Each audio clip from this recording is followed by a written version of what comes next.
আমি যখন বাড়িতে পৌঁছলুম তখন দুপুর। আমার চতুর্দিকে চিকচিক করছে রোদ, শোঁ শোঁ করছে হাওয়া। আমার শরীরের ছায়া ঘুরতে ঘুরতে ছায়াহীন একটি রেখা এসে দাঁড়িয়েছে। কেউ চিনতে পারেনি আমাকে। ট্রেনে সিগারেট জ্বালাতে গিয়ে একজনের কাছ থেকে আগুন চেয়ে নিয়েছিল। একজন মহকুমা স্টেশনে উঠেই আমাকে চাপটে ধরতে চেয়েছিল। একজন পেছন থেকে কাঁধে হাত রেখে চিৎকার করে উঠেছিল।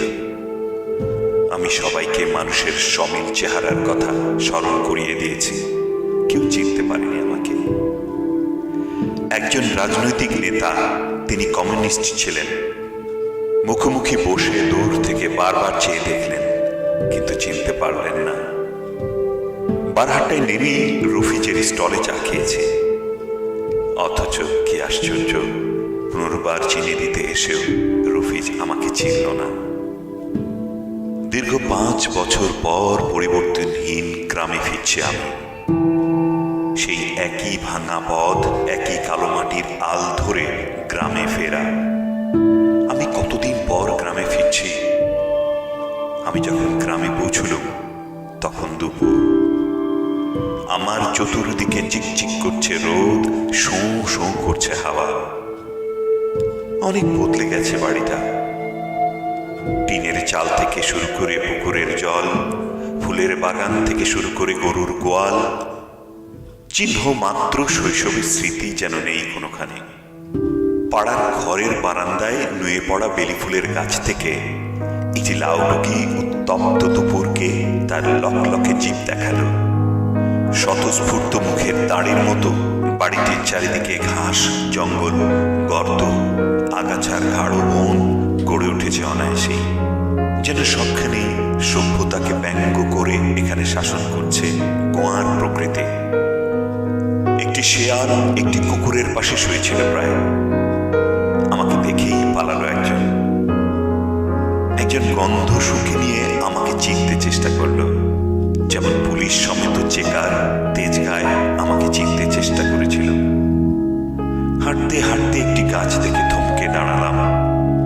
অশোক গাছ, ৬২-র ঝড়ে ভেঙে যাওয়া অশোক। একসময় কি ভীষণ ছায়া দিত এই গাছটা। অনায়াসে দুজন মানুষ মিশে থাকতে পারত এর ছায়ায়। আমরা ভালোবাসার নামে একদিন সারা রাত এই গাছের ছায়ায় লুকিয়েছিল। সেই বাসন্তী, আহা, সেই বাসন্তী এখন বিহারে। ডাকাত স্বামীর ঘরে 4 সন্তানের জননী হয়েছে। পুকুরের জলে শব্দ উঠল মাছের, আবার জিভ দেখালো সাপ।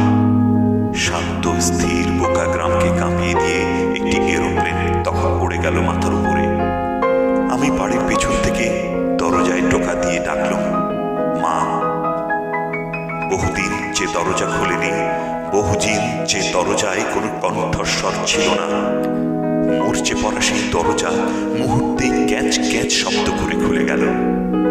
বহুদিন চেষ্টা করেও যে গোয়েন্দা বিভাগ আমাকে ধরতে পারেনি।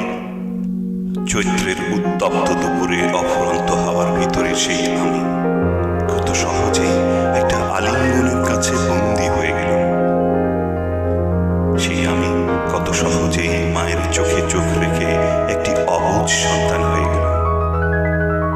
মা আমাকে ক্রন্দনসিক্ত একটি চুম্বনের মধ্যে লুকিয়ে রেখে অনেক জঙ্গলের পথ অতিক্রম করে পুকুরের জলে চাল ধুতে গেলেন। আমি ঘরের ভিতর তাকালুম। দেখলুম দুঘরের মাঝামাঝি যেখানে সিদ্ধিদাতা গণেশের ছবি ছিল, সেখানে লেনিন। বাবার জমা খরচের পাশে কার্ল মার্কস।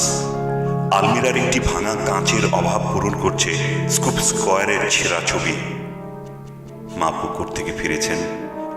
সন্ধ্যায় মহকুমা শহর থেকে ফিরবেন বাবা। তার পিঠে সংসারের ব্যাগ চলবে তেমনই। সেনবাড়ি থেকে খবর পেয়ে বৌদি আসবেন পুনর্বার। বিয়ে করতে অনুরোধ করবেন আমাকে। খবর পেয়ে যশোমাধব থেকে আসবে ন্যাপ কর্মী ইয়াসিন। 3 মাইল বৃষ্টির পথ হেঁটে রসুলপুর থেকে আসবে আদিত্য। রাত্রে মারাত্মক অস্ত্র হাতে নিয়ে আমতলা থেকে আসবে আব্বাস।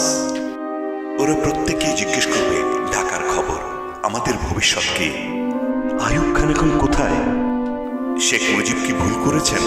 আমার নামে কতদিন আর এরকম হুলিয়া ঝুলবে? আমি কিছুই বলবো না। আমার মুখের দিকে চেয়ে থাকা, সারি সারি চোখের ভেতরে বাংলার বিভিন্ন ভবিষ্যৎকে চেয়ে চেয়ে দেখব। উৎকণ্ঠিত চোখে চোখে নামবে কালো অন্ধকার। আমি চিৎকার করে কণ্ঠ থেকে অক্ষম বাসনার জ্বালা মুছে নিয়ে বলবো, আমি এসবের কিছুই জানি না, আমি এসবের কিছুই বুঝি না।